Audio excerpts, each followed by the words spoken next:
Bienvenidos a todos. En nombre de Consortium Legal, quisiéramos darles la más cordial bienvenida a este webinar que hemos organizado regional sobre la intervención y liquidación de entidades financieras en la región y particularmente referirnos al final del proceso a dos casos recientes que se han dado acá en Costa Rica y que han sido motivo de gran discusión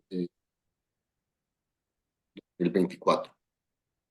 Tengo el gusto pues de que me acompañen mis socios y socias de la región que expondrán el tema en sus diferentes jurisdicciones y nos ayudará Oscar Sandoval como moderador para poder ir llevando pues el análisis con el objetivo de que este análisis sea más pragmático, sea un poco más orientado a buscar semejanzas y diferencias que la región ha establecido en sus diferentes regulaciones, pero con un enfoque más pragmático. Entonces, sin más por el momento, agradecerles nuevamente su participación y le cedo la palabra a Oscar Sandoval.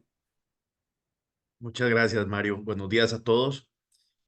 Me complace presentar a nuestros panelistas por cada uno de los países. Por Guatemala nos acompaña Melissa Morán, por El Salvador, Felipe Aragón y Roberto Castro, por Honduras, José Ramón Paz y Karl Andino, por Nicaragua, Rodrigo Tabada, y por Costa Rica, Randall Barquero, Mónica Arias, y este es su servidor, Oscar Sandoval, como moderador. El objetivo del webinar es brindarle a los participantes un acercamiento a todos los principales aspectos normativos y de orden práctico que son necesarios tomar en consideración en los procesos de intervención de entidades financieras en la región centroamericana. Vamos a tratar de establecer las semejanzas y diferencias entre nuestra normativa y también analizaremos, como bien lo indicaba Mario, algunos casos de intervenciones de entidades financieras en Costa Rica que sirven como ejemplo de resolución de entidades financieras. La metodología que vamos a seguir es que vamos a tener 5 preguntas. Cada uno o ciertos de los equipos van a contestar esas preguntas. Vamos a ir haciendo una pequeña conclusión al final de cada pregunta. Seguidamente pasaremos a los casos prácticos y abriremos posteriormente un espacio para las preguntas. Pues podemos abordar inmediatamente las preguntas. Tenemos una primera pregunta que es la siguiente. ¿Cuáles son las principales causas por las que las autoridades de supervisión local pueden ordenar a una entidad financiera la adopción de medidas correctivas o de prevención?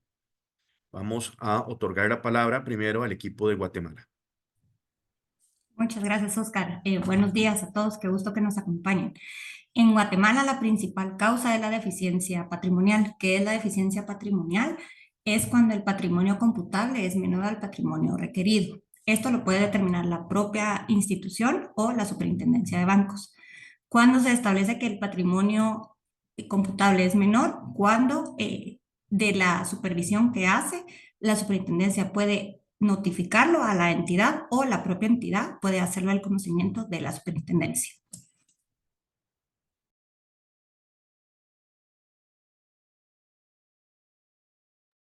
Muchas gracias, Melissa. Vamos a pasar la palabra al equipo de Honduras. Hola, buenos días a todos. Es un placer estar con ustedes. En el caso de Honduras es algo similar a Guatemala, en el sentido de que también una de las causas principales está relacionada a la afectación del patrimonio. Sin embargo, también hay otras causales que se pudiera algunas considerar un poco generales o subjetivas porque están relacionadas al incumplimiento general de la legislación o de resoluciones o instrucciones emitidas por el regulador bancario que al final tengan un efecto negativo en los resultados, el patrimonio, los intereses de los depositantes, los clientes y también que puedan tener un efecto adverso en la solvencia de la institución. Pero también hay causas relacionadas con debilidades del gobierno corporativo en cuanto a la gestión e implementación de control de riesgos, también deficiencias en las políticas de control interno y también en general existen causales que están relacionadas a riesgos que puedan afectar, que sean el resultado de actos de socios, consejeros o directores que pierdan su idoneidad también en cuanto a la dirección de la institución.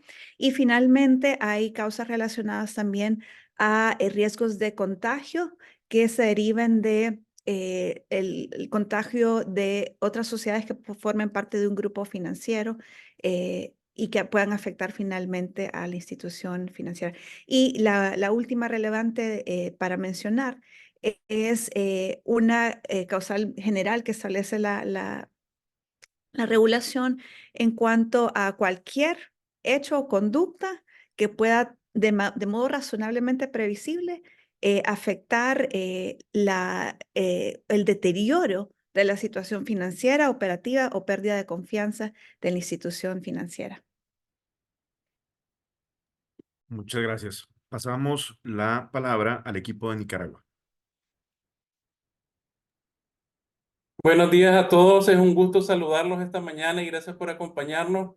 En el caso de Nicaragua, solo para hacer una referencia general, tenemos, digamos, distintas causales que ameritan distintos tipos de medidas de parte del regulador. Hay una gran categoría que nos dice que hay que aplicar medidas en casos que se pueda afectar la solvencia y la liquidez de la institución financiera o se pueda poner en peligro el cumplimiento de obligaciones con los acreedores y con depositantes.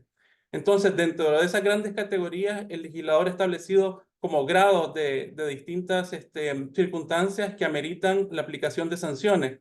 En las medidas más leves, si se quiere, están las medidas preventivas, luego está la aplicación de planes de normalización y finalmente, con las circunstancias más complejas, ya viene el proceso de intervención y liquidación.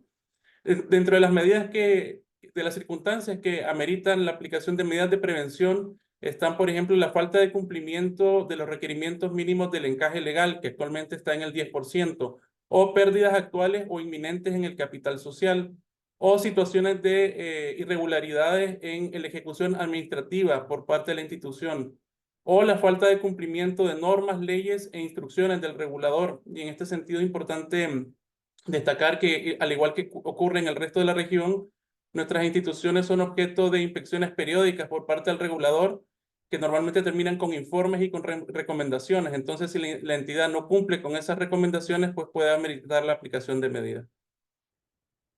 Gracias. Muchas gracias a todos. A manera de una pequeña conclusión, podemos indicar que el déficit patrimonial en las entidades financieras es un común denominador entre las causas para las medidas preventivas y correctivas. No obstante, tampoco debemos dejar de lado que pueden presentarse otras causas en razón del incumplimiento normativo y también por las debilidades del gobierno corporativo y la gestión de riesgos. Pasamos de seguido a la segunda pregunta. La segunda pregunta es la siguiente. ¿En cuáles casos las autoridades de supervisión local pueden ordenar a las entidades financieras la adopción de un plan de saneamiento o regularización?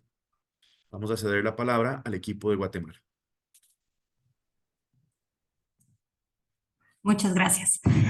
Muy en concordancia con lo que ya dijeron nuestros colegas de los otros países, en Guatemala las otras principales causas por las cuales la superintendencia puede ordenar la realización de un plan de regularización es por el incumplimiento reiterado de normativa reglamentaria o legal, por deficiencias en el encaje bancario durante 2 meses consecutivos o 3 meses no consecutivos durante el mismo año, por prácticas de gestión que pongan en peligro la solvencia y liquidez de la entidad, o por la presentación o publicación de información que la superintendencia determine como falsa. Todo esto da como resultado que la superintendencia notifique el requerimiento de la elaboración de un plan de regularización. Gracias. Cedemos la palabra al equipo de El Salvador.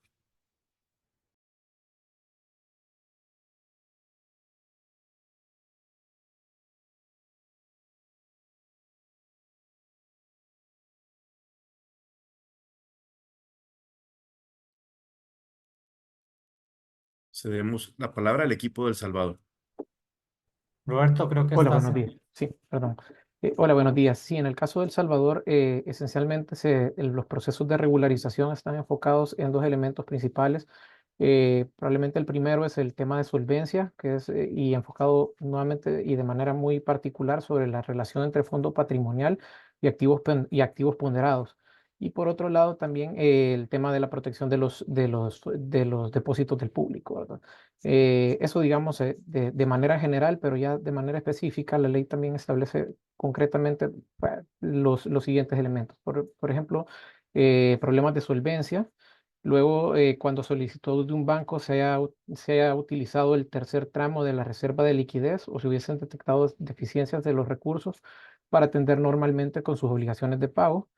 También cuando se hayan declarado la existencia de un conglomerado financiero presunto.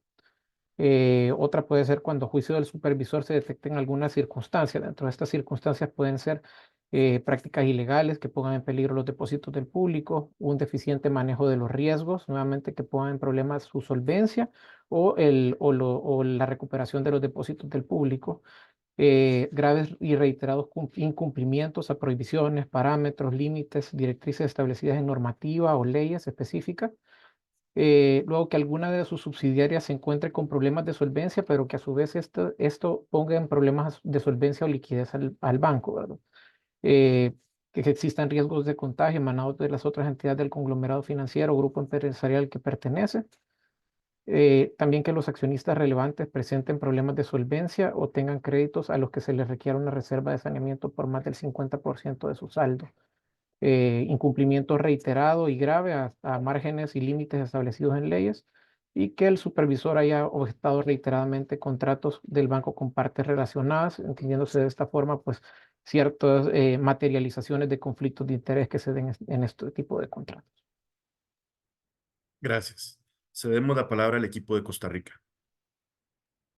Hola, muy buenos días. Bueno, indicar que en Costa Rica lo que tenemos es que las entidades son calificadas en diferentes grados de irregularidad o inestabilidad financiera y de normalidad. En los grados de irregularidad tenemos 3 grados.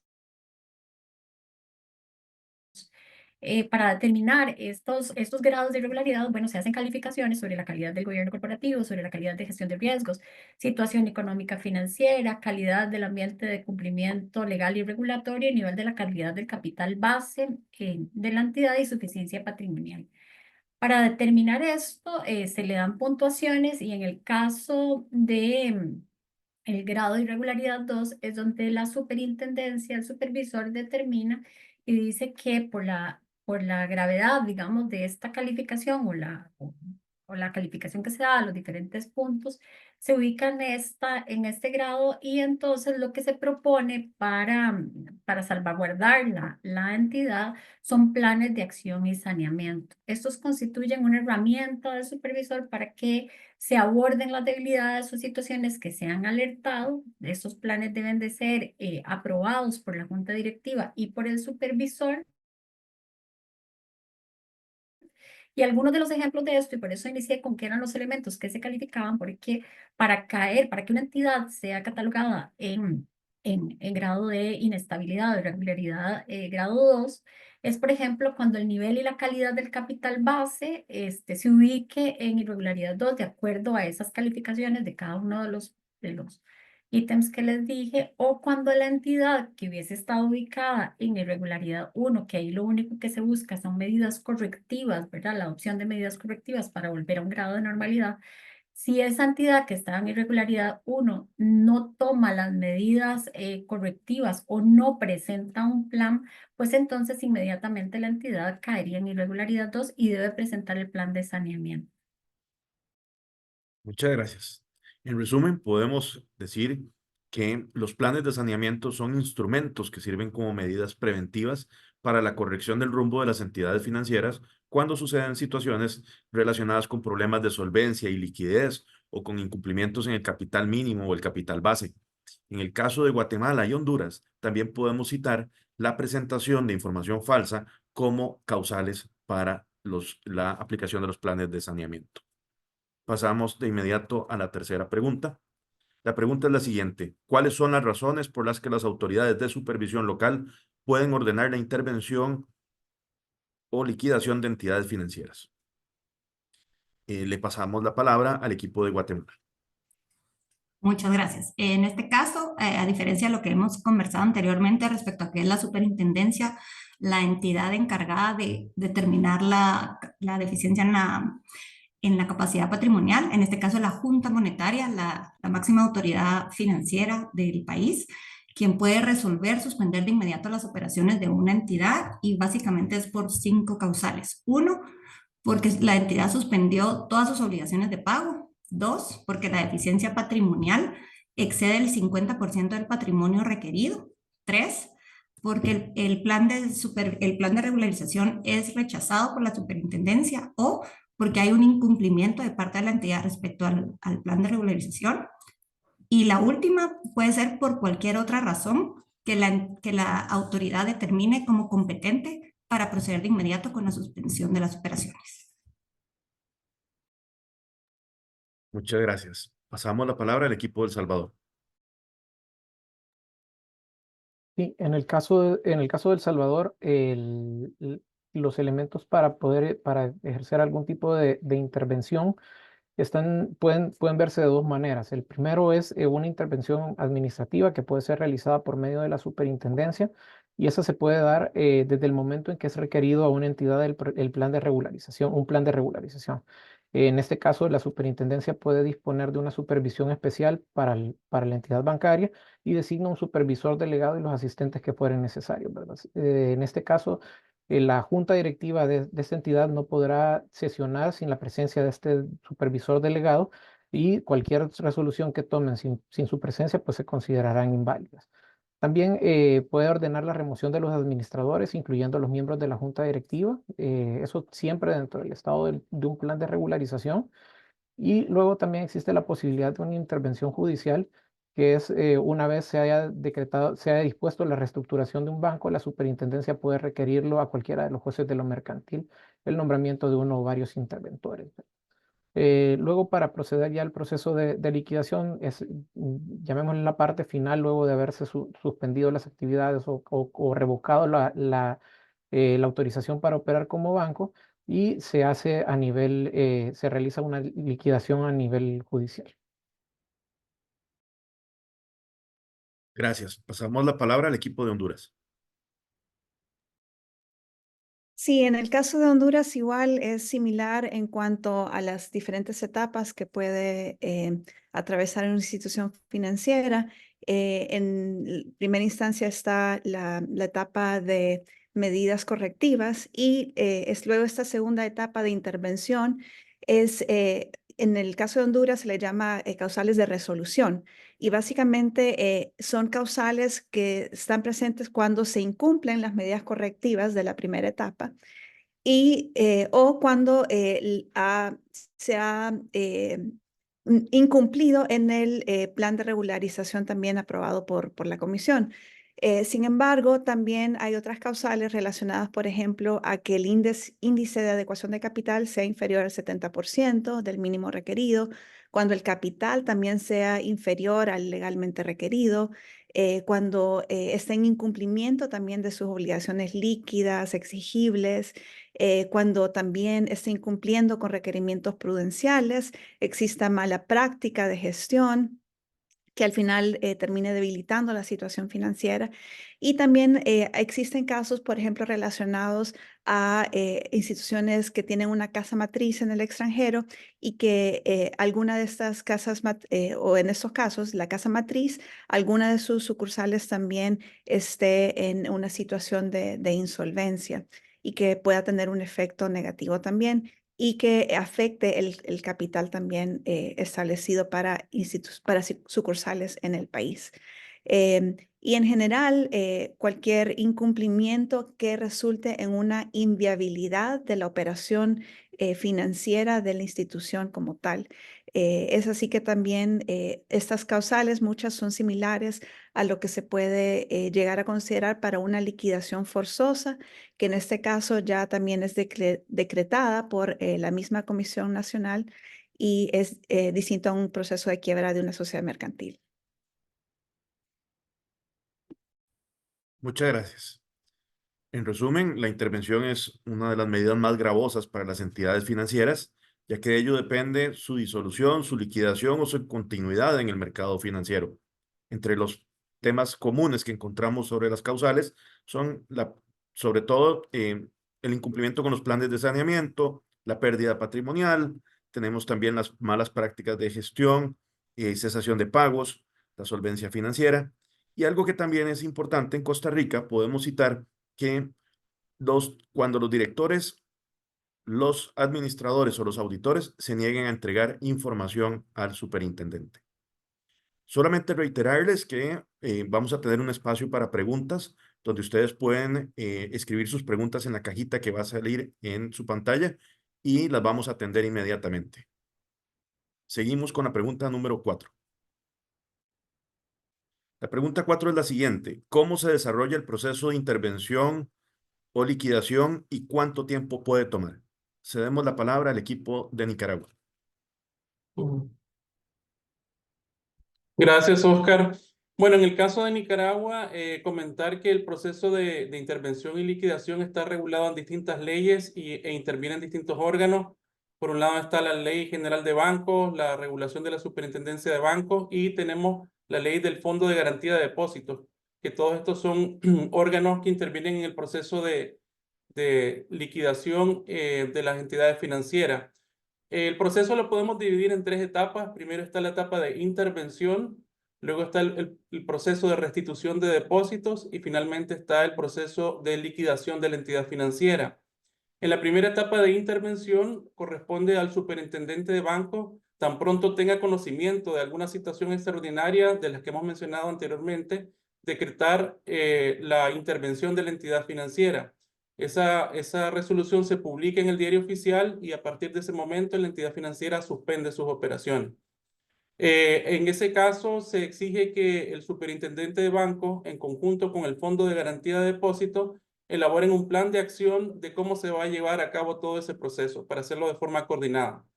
Y se nombra en ese momento al FOGADE, al Fondo de Garantía de Depósitos, como interventor de la entidad bancaria. El presidente del FOGADE asume, por lo tanto, la representación legal de la entidad y le corresponde la dirección y la administración de la entidad y se suspende la actividad de todos los órganos societarios de esa entidad. Con eso termina el proceso de intervención y pasamos de inmediato al proceso de restitución de depósitos. La restitución de depósitos se inicia con cargo siempre a los activos de la entidad que está siendo intervenida y luego con el Fondo de Garantía de Depósitos que establece la ley. Se establece un plazo relativamente corto de 30 días para llevar a cabo este proceso de restitución de depósitos y se procede a la apertura de cuentas bancarias en el Banco Central de Nicaragua para que a través de esas cuentas se administre todo el proceso.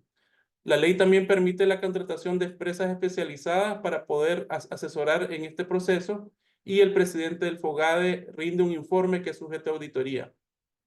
En el proceso de liquidación, el superintendente de banco solicita a un juez civil la declaración de la liquidación forzosa de la entidad, se publica en la sentencia, se publican 3 avisos para que los acreedores puedan verificar sus créditos, se nombra como interventor a un funcionario del FOGADE, que es el director de la Unidad de Gestión de Activos y Liquidación, y ahí toma posesión de los activos, levanta un inventario y elabora el listado de acreedores. Se procede a la liquidación de la entidad de acuerdo a los procedimientos que aprueba el FOGADE y luego se procede al pago de las deudas en el orden de prelación que establece la ley. El plazo que hay es de 1 año para efectuar la liquidación, es prorrogable por 1 vez hasta por 1 año más y luego se rinde un informe final de la liquidación. Muchas gracias. Cedemos la palabra al equipo de Costa Rica. Bueno, indicar que, como dijimos, hay 3 grados de irregularidad o inestabilidad. Esto es para los de inestabilidad o irregularidad grado 3. El objetivo del proceso de intervención es precisamente que los interventores que se nombran dentro de esta etapa del proceso determinen, mediante un análisis que hacen, si la entidad es viable, en cuyo caso lo que se adopta es un plan de regularización, o si por el contrario se determina que es inviable. Lo que se busca entonces es buscar un mecanismo de resolución que puede ser la venta del negocio, que incluye la fusión, exclusión a transmisión total de los activos, a una entidad solvente que la pueda adquirir, la exclusión a un fideicomiso de otros activos, recapitalización de la entidad o cualquier otra medida. En la primera fase de este proceso, que es la intervención, el CONACYF, que es el Consejo Nacional de Supervisión de las entidades financieras, lo que hace es tomar una resolución, iniciar el proceso de intervención, se nombran los interventores, les da un plazo de 30 días, el cual puede ser prorrogado, ¿verdad? También es muy pequeño porque se entiende que estos procesos son muy rápidos para que analicen precisamente eso, si la entidad es viable o es inviable. Una vez que se termina eso, se expone a CONACYF, CONACYF resuelve si se debe resolver de acuerdo a la recomendación que hayan dado los interventores o se hace el plan de regularización. Una vez solventada o superada esta etapa, se inicia el proceso de resolución si esa fue la medida que se tomó.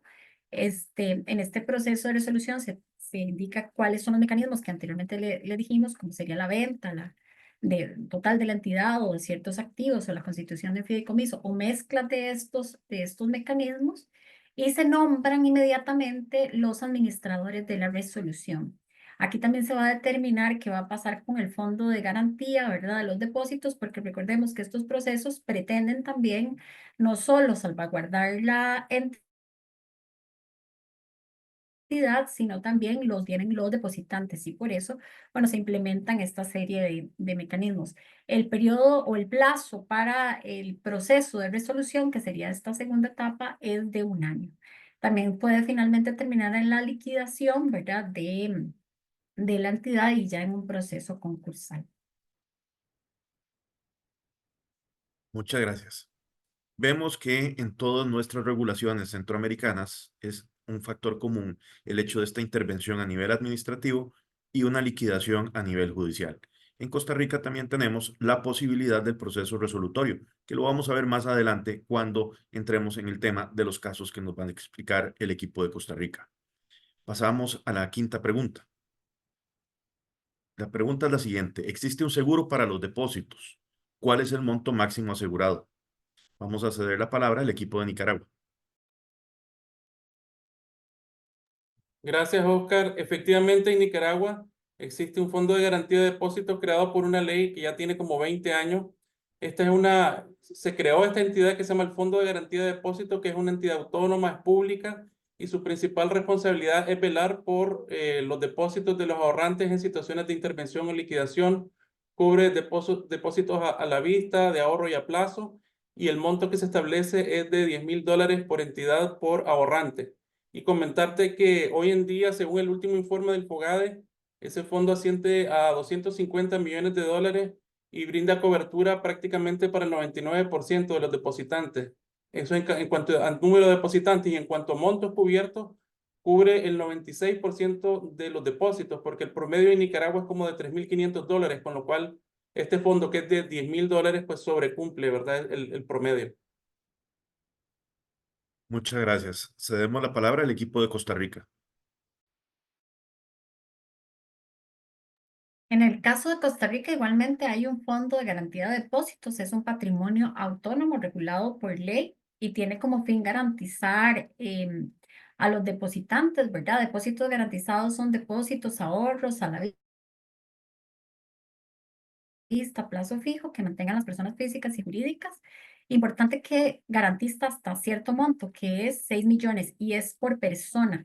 Eso es importante tenerlo claro porque, por ejemplo, si yo tengo en una entidad una cuenta de ahorros y un CDP, y en la cuenta de ahorros tengo 3 millones y el CDP es de 11 millones de colones, lo único que me va a reconocer este fondo es la suma de 6 millones. El monto excedente o en demasía, este monto entraría, ¿verdad?, en estos procesos como un depósito o un monto no garantizado por el fondo. Muchas gracias. En complemento, podemos indicar que el fondo de Guatemala cubre hasta $2,600, en El Salvador aproximadamente son $11,950 y en Honduras son $6,000. Abordamos ahora los casos prácticos, dentro de los cuales el equipo de Costa Rica nos explicará el caso de COPE Servidores y seguidamente el caso de Financiera de Cifin. Cedemos la palabra al equipo de Costa Rica. Muchas gracias, Oscar. Bueno, en el Costa Rica este año se han dado dos situaciones de entidades financieras que han sido sometidas a estos procesos de intervención y resolución que hemos estado comentando anteriormente. Y bueno, en primer lugar, indicar que no ha sido por una situación sistémica, es decir, no refleja una situación que pueda ser común al resto del sistema financiero, sino que han sido un par de casos aislados con situaciones particulares que han motivado estos procesos. El primero de ellos fue el caso de la Cooperativa de Ahorro y Crédito de los Servidores Públicos, más conocida como COPE Servidores. En Costa Rica, el sistema financiero está conformado por diferentes grupos de entidades, intermediarios financieros todos, los bancos, dentro de los cuales hay bancos públicos, es decir, que son propiedad del Estado o de derecho público, bancos privados. También están las cooperativas de ahorro y crédito, que son un tipo especial de cooperativa que tienen la característica de que son intermediarios financieros, dentro de los cuales Cope Servidores era la segunda en tamaño y una de las más grandes de Centroamérica. Y también hay financieras, entidades financieras no bancarias, como el caso que vamos a ver seguidamente, y bueno, otras entidades especiales como mutuales de ahorro y crédito que son parte del sistema financiero de la vivienda. Entonces, esta entidad Cope Servidores, repito, era una cooperativa de ahorro y crédito con más o menos 115,000 asociados, en su mayoría de funcionarios del sector público. Sin embargo, también ya tenían un porcentaje creciente en los últimos años de asociados provenientes del sector privado. Y asociado es para poder realizar negocios con la cooperativa o recibir los servicios de una cooperativa de ahorro y crédito, las personas deben asociarse, es decir, efectuar una contribución que se cuenta como parte del capital.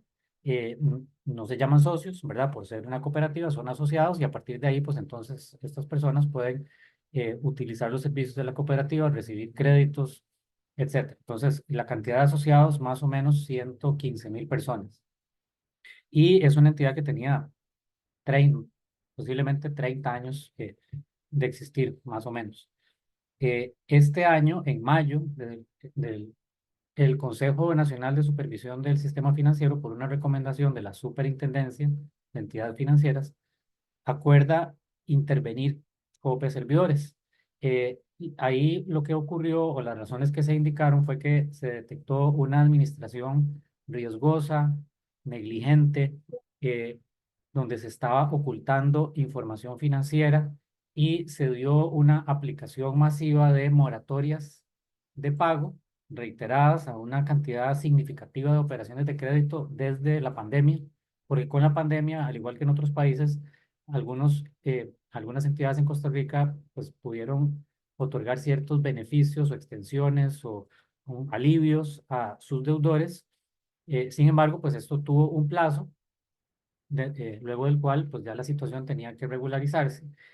Sin embargo, en apariencia, Cope Servidores continuó con ese proceso y de alguna manera se les salió de las manos, lo cual parece que llevó a este tipo de acciones de acuerdo con los hallazgos de la superintendencia, al punto que la intervención se dictó incluso antes de que la entidad estuviera formalmente en una situación de irregularidad financiera grado 3, como explicaba Mónica anteriormente, que es donde automáticamente hay que intervenir. En este caso, dentro de las facultades que establece la regulación en Costa Rica, sí es posible ordenar esa intervención de alguna manera para que se pueda anticipar una situación que pareciera que va a ser más crítica. Entonces, este fue el caso.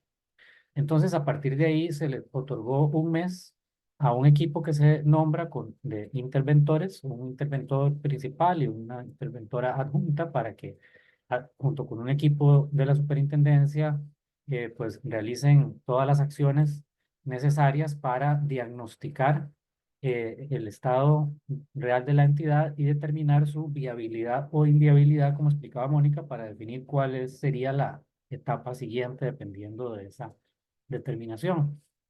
Entonces, algunas de las medidas que se tomaron fueron el congelamiento de las cuentas de los depositantes, es decir, las personas que tenían ahí sus cuentas, sus ahorros, no los podían mover, no los podían tocar, no podían sacar su dinero. Se suspendió de sus cargos a toda el Consejo de Administración y la alta gerencia. En su lugar fueron reemplazados por los interventores designados por la superintendencia. También este equipo de intervención tomó posesión de todos los bienes y activos de la entidad y asumió completamente la administración. En cuanto a los créditos, pues por supuesto que debían continuar siendo pagados, ¿verdad? Entonces todos los deudores de la entidad pues tenían que seguir continuando el pago de sus créditos bajo el riesgo de pues entrar en un incumplimiento y poder ser sujeto de acciones de cobro o de reportes de morosidad, etc. Cuando se acercaba el mes para que el equipo de intervención emitiera su diagnóstico, solicitaron una prórroga por unos días más eh, para terminar de revisar una información más actualizada con el cierre del mes de mayo. Y lo que se determinó, bueno, se otorgó esa prórroga, pero rápidamente, una semana después, ya el Consejo, el CONACYF, determinó definitivamente la inviabilidad de la entidad debido a, en resumen, lo que ellos determinaron era una incapacidad para mantener la solvencia futura, el continuo y acelerado deterioro de su cartera crediticia, la necesidad de hacer estimaciones que consumieron totalmente su patrimonio, y entonces la falta de medidas viables para poder realizar una capitalización. Porque, como les expliqué al inicio, el capital es de los asociados, ¿verdad? Más de 100.000 personas. Y ahí lo que se hubiera requerido era un aporte más o menos de $2.000 de cada asociado, siendo que el monto que ellos tenían cada uno en promedio eran $1.500, el cual ya se había perdido completamente, se había consumido para absorber las pérdidas que se llevaban hasta ese momento. Entonces era imposible que estas 115.000 personas aportaran cada una $2.000, además de lo que ya habían perdido. Entonces, pues bajo ese razonamiento, que estoy resumiendo para los efectos de esta presentación, todo el análisis pues hizo que se declarara esa inviabilidad. Entonces ahí se inició con esa declaratoria un proceso que legalmente, como explicó Mónica, se llama la resolución de la entidad, y que dentro de lo más relevante es que se incluye la creación de lo que se llama un banco bueno y un banco malo. El banco bueno es un conjunto de activos y pasivos que se consideran de calidad, viables, que pueden tener continuidad, para que sean transferidos a lo que se denomina una entidad financiera solvente, que los adquiere, eso ya lo voy a explicar, mientras que lo que se llama el banco malo es pues los activos restantes, lo que se considera que no tiene viabilidad, no tiene atractivo comercial, etcétera, y esto se puede manejar de conformidad con la ley de diferentes formas. En este caso se determinó que fueran trasladados a un fideicomiso. Entonces, una entidad en Costa Rica que es un banco de derecho público que se llama el Banco Popular y de Desarrollo Comunal, fue la entidad financiera solvente que, después de un proceso de debida diligencia acelerado, eh, adquirió ese banco bueno, que corresponde más o menos al 65% de los activos y pasivos de Cope Servidores, y inició un proceso de transición, por lo tanto, ¿verdad? Llevándose todas las cuentas eh, y los créditos hacia esta entidad, y el resto, aproximadamente el 35%, es lo que se llama el banco malo, y actualmente pues todavía sigue en proceso de determinarse quién va a ser la entidad que administre un fideicomiso al cual se van a transferir todos esos activos y pasivos para que realice gestiones de cobro, de recuperación, de venta, etcétera, siempre con el objeto de minimizar en lo posible la pérdida que ya de por sí ese conjunto que se llama Banco Malo pueda representar. Entonces eso está en curso. Por el otro lado, lo del Banco Bueno, pues ya se realizó, ¿verdad? Estamos hablando que hoy es 4 de diciembre, esto fue en mayo, o sea, en cuestión de 7 meses, ya se realizó todo el proceso y hoy por hoy los clientes eh, ya fueron trasladados al Banco Popular, ya sus fondos están ahí. El Banco Popular asumió los depósitos, es decir, ahora les decíamos que en Costa Rica el Fondo de Garantías responde hasta por 6 millones de colones, más o menos $12,000, pero no fue necesario utilizar ese fondo. El Banco Popular lo asumió como contrapartida de los créditos que también le fueron transferidos y adicionalmente, ya con esto voy cerrando, también se comprometió a reconocer el 50% de la diferencia por encima de esos 6 millones de colones o $12,000. Entonces, ¿qué significa? Que si alguna persona tenía depósitos por 10 millones de colones, más o menos $20,000, su traslado al Banco Popular le representó los 6 millones completos, o sea, los $12,000, y de los 4 millones de diferencia, el Banco Popular le reconoció inmediatamente la mitad, 2 millones. Entonces, esa persona terminó con $16,000 reconocidos y por ahora tiene sin reconocer $4,000, que es la diferencia, que es lo que eventualmente podría recuperar un porcentaje, por supuesto, ya sabemos que no, posiblemente no vaya a ser eh, todo ni mucho, pero bueno, tiene la expectativa, por lo menos, de esa recuperación que se realiza a través de las gestiones del Banco Malo. Con este mecanismo se logró recuperar o respaldar más o menos el 97% de los depósitos, porque todos esos eran menos de 6 millones. Sin embargo, sí, ese 3% de los depositantes, sí hay una gran cantidad de organizaciones, empresas, sobre todo asociaciones de empleados de empresas de todo tipo en el país, algunas de las cuales pues sí tuvieron algunas pérdidas importantes porque esos 6 millones, esos $12,000, pues es apenas una ínfima parte. Habían algunas que tenían $4 millones, $2 millones, $3 millones ahorrados en Cope Servidores y por lo tanto pues solo les han reconocido el 50% de eso y esos son evidentemente los principales interesados en lo que vaya a resultar la gestión del proceso de Banco Malo. Entonces, en este pequeño resumen, pues esa es la situación de Copiservidores. Concluyo diciendo que actualmente hay procesos penales en curso por denuncias de administración fraudulenta, ocultamiento de información, etcétera, contra algunos miembros del Consejo de Administración y la alta gerencia de esta entidad que pues, están siguiendo su curso. Eso sabemos que en ningún país es tan rápido como estas acciones administrativas en este caso, así que pues faltará todavía un tiempo para conocer cuál será la determinación final en cuanto a las acciones que se les atribuyen a estas personas y que llevaron a la entidad a una situación que pues, motivó su clausura. Pues ahora ya vendrá también ya la liquidación de la entidad como tal, ya vaciada de sus activos y pasivos para el Banco Bueno y para el Banco Malo. Muchas gracias y reitero que si tienen alguna consulta sobre este caso la podríamos ver al final. Seguidamente, Mónica se va a referir al caso de Cifin. Gracias.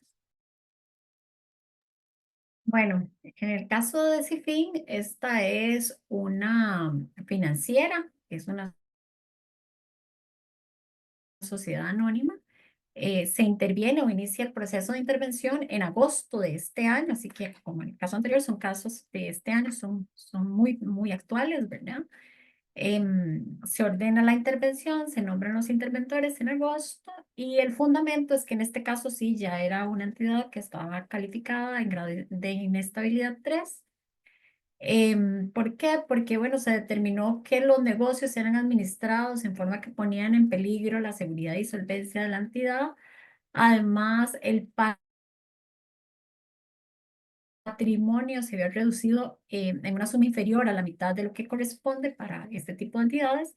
Y además, habían incumplimientos de normas de suficiencia patrimonial, el producto precisamente del punto anterior, además de algunos problemas de gobierno corporativo que eran de los elementos que en la otra parte, en la parte anterior, cuando hablamos de algunas respuestas, pues cómo se calificaban, también tenían temas de gobierno corporativo. El plazo de esa intervención igual fue de 30 días. El interventor concluyó, ¿verdad?, que efectivamente la financiera no era viable, ¿verdad? Se trató, incluso la financiera presentó un plan de regularización, se convocó a una asamblea de accionistas en el mes de septiembre para presentar algunos planes, ¿verdad?, para tratar de normalizar la situación financiera de Decifin. Sin embargo, estos acuerdos no fueron aprobados por los accionistas, a pesar de que se presentó. Además, bueno, no se aprobó la capitalización de la entidad. Se había propuesto incluso en esa asamblea que eventualmente había un tercero que iba a aportar la capitalización, se consultó y definitivamente dijo que no tenía interés.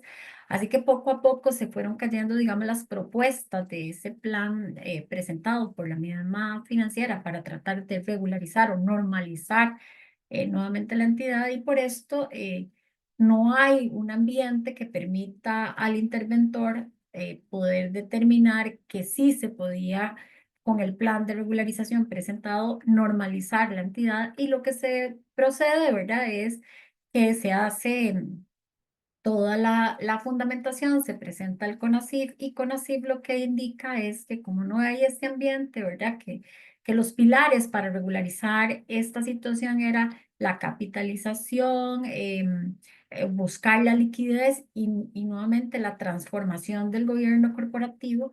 Entonces se pasa al proceso o mecanismo de resolución. ¿Cuál es el mecanismo de resolución? Bueno, al igual que en el caso de COPE Servidores, lo que se busca es esa transmisión total o parcial, más bien en este caso, de activos y pasivos a una entidad solvente, separarlos de los que no son tan buenos, ¿verdad? Como hablaba Randall, como un banco malo. En este caso no se usan esas referencias, pero sí hay una separación, ¿verdad?, de los activos, para ponerlos a la venta, para que una entidad que sea solvente los compre. En este caso no estamos tan avanzados, está este proceso de resolución, ya hay entidades interesadas en comprar estos activos que son buenos. Sin embargo, la última noticia salió esta semana indicando que este proceso, ¿verdad?, de valoración, porque se hace un due diligence, porque las entidades entran con acuerdos de confidencialidad para llegar y analizar la cartera que se está vendiendo, el negocio, la parte del negocio que se está vendiendo, pero que estiman que este proceso concluirá, ¿verdad?, con definir, como en el otro caso, se aprobó la propuesta del Banco Popular. En este caso, ese proceso estiman que va a tomar el próximo trimestre del próximo año. Entonces, en esa etapa estamos. Este proceso de resolución podría tomar un año o menos, hasta tanto se proceda con la liquidación, y aún lo que se ha determinado es que como hay activos suficientes, al igual que en el caso de COPE Servidores, entonces la entidad que eventualmente vaya a comprar esos activos, pues también absorbería el tema de los depósitos garantizados, ¿verdad? Y no sería uso eventualmente del fondo de garantías. Y ahí es importante decir que este fondo de garantías aplica bajo un principio, ¿verdad?, que es el principio del menor costo. Y esto significa que la decisión de elegir si se utiliza el fondo para aportar, ¿verdad? El principio es decidir si se elige aportar estos fondos de garantía a la entidad en proceso de resolución, o bien en su lugar se hace un pago directo a los depositantes. Pero eso va a ser definido en realidad de cuál es el menor costo para el fondo, porque eventualmente si el fondo lo paga directamente a los depositantes, cuando llegue el proceso de liquidación, pues el fondo, al ser un patrimonio autónomo, va a subrogarse esos pagos y participar en el proceso. Son elementos que se toman en cuenta. En el caso de CIFIN todavía no estamos definitivamente en esa etapa. Se están valorando se está poniendo, ¿verdad?, valoración de los oferentes que están participando en comprar esta parte de los activos y pasivos de la entidad y sería resuelto hasta el otro trimestre. Eso es lo que se espera.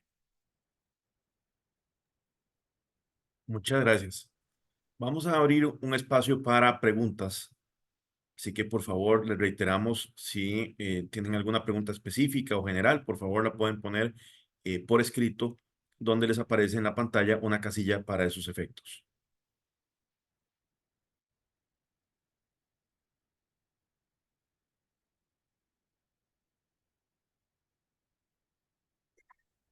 Mientras vemos el tema de las preguntas, Oscar, aquí creo que vale la pena resaltar los dos casos que presentaron Randall y Mónica de Costa Rica, que efectivamente son dos procesos que han ocurrido en este año y que el regulador pues ha tomado cartas en el asunto sobre todo por el deterioro en parte de la cartera de crédito de ambas entidades, pero que son casos aislados del sistema financiero. Y yo creo que en algún momento pues se discutió si esto podría tener un efecto sobre otras cooperativas, en el caso de Copeservidores y en otras financieras, pero afortunadamente son casos que están pues aislados y controlados. Y me parece que vale la pena recalcar que el sistema de intervención ha funcionado, es decir, se ha hecho de una manera relativamente rápida, lo que ha permitido recuperar algunos activos que definitivamente perderían valor de no hacerse. Y es ahí donde, pues con éxito se separan la cartera buena de la cartera mala, el banco bueno del banco malo, como se ha dicho por acá, y entidades pueden seguir operando una cartera, un portafolio interesante y de alguna manera devolver a los ahorrantes sus depósitos. Yo creo que conviene destacar que estos procesos han sido relativamente rápidos. Por supuesto que la parte deteriorada pues tomará un poco más de tiempo, ver cómo se gestionan esos pagos, pero lo importante es darle la garantía al sector financiero de que son casos que no han tenido un efecto endémico, son casos que han sido controlados y que de alguna manera pues el regulador está haciendo su trabajo y la normativa ha funcionado. Y eso pues lo que queríamos compartir con ustedes. Muchas gracias, Mario. Sí, y en términos generales, pues ustedes entenderán que por el tema del tiempo, hemos tratado de sintetizar estos temas, pero con muchísimo gusto quedamos también a la orden para atender cualquier otra consulta que alguno de los participantes pueda tener con respecto a esta presentación. Agradecemos también a todos los participantes y esperamos continuar realizando este tipo de actividades. A manera de conclusión general, podemos decir que la legislación tanto internacional como local en nuestros diferentes países ha tendido a adoptar instrumentos que permitan prevenir y evitar las crisis de las entidades financieras, o al menos también permitir un abordaje, como bien lo estaba explicando Mario, que facilite y garantice la estabilidad del sistema. Ninguna entidad financiera es inmune a los problemas sistémicos o a los problemas internos propiamente, y existen las medidas para corregirlo, prevenirlo y también para abordarlo a través del regulador. Si ya se considera que la entidad financiera no es viable, pues existirán los mecanismos de intervención y liquidación en las vías correspondientes, tanto la administrativa como la judicial. Y por último, en Costa Rica existe esta posibilidad de aplicar justamente el sistema de resolución, el proceso de resolución a través del cual se separan los activos, se puede vender también la totalidad de la empresa, o incluso se puede vender total o parcialmente el negocio. Como lo decía Mario, a través de un banco bueno, un banco malo, como lo explicaron Randall y Mónica también. El proceso de Copeservidores se está aplicando en tiempo y forma en Costa Rica de una manera bastante ordenada, y la resolución de DECIFIN, como vimos, podrá estar prevista también para el primer trimestre del año 2025. Le cedo la palabra a don Mario para que nos ayude, por favor, con el cierre. Claro, definitivamente este tema de la intervención y liquidación de entidades financieras es difícil poder abordar. Lo que queríamos era pues traerlo a la mesa porque ha sido noticia en la región en los últimos años, tanto para los ahorrantes de estas entidades como para quienes fondean préstamos también a entidades financieras, de manera que es algo relevante para nuestra práctica de banca y finanzas en consorcio. Queríamos compartir una pincelada de lo que la regulación establece en cada uno de los países y, por supuesto, tratar de encontrar comunes denominadores y las diferencias principales. Los dos casos prácticos eran pues, necesarios de analizar por el ruido que han generado, pero yo creo que aquí por lo menos hemos intentado darles una fotografía, una radiografía del proceso y de cómo ha funcionado. De parte de Consortium, pues es un gusto poder compartir este tipo de actividades con ustedes. Saben que si necesitan que ahondemos en alguna temática en particular, desde qué fue lo que pasó, por ejemplo, en estos casos con el deterioro de la cartera, podemos hacerlo, o, por ejemplo, algún otro caso sonado que estuvo aquí en Costa Rica sobre las deficiencias que encontró la Superintendencia de Entidades Financieras sobre la junta directiva y la idoneidad de los cargos de junta directiva y alta gerencia de un banco público, que es un híbrido, que es el Banco Popular, pues también generaron algún tipo de comentarios. ¿Qué quiero decir con esto? Que la supervisión es bien relevante del mercado financiero en toda la región y que nuestros supervisores pueden analizar casos desde temas de cartera hasta temas de idoneidad y de capacidad de la alta gerencia para la toma de decisiones. Así que quisiéramos cerrar con esto, agradecerles nuevamente su participación, ponernos a sus órdenes si quisieran que ahondemos en cualquiera de la temática que se ha presentado de forma general y pues desearles todo lo mejor. Estamos en diciembre, ya se van acercando las fiestas de fin de año, de Navidad, y pues no queremos dejar de desearles lo mejor en este tiempo. Así que muchas gracias y hasta la próxima.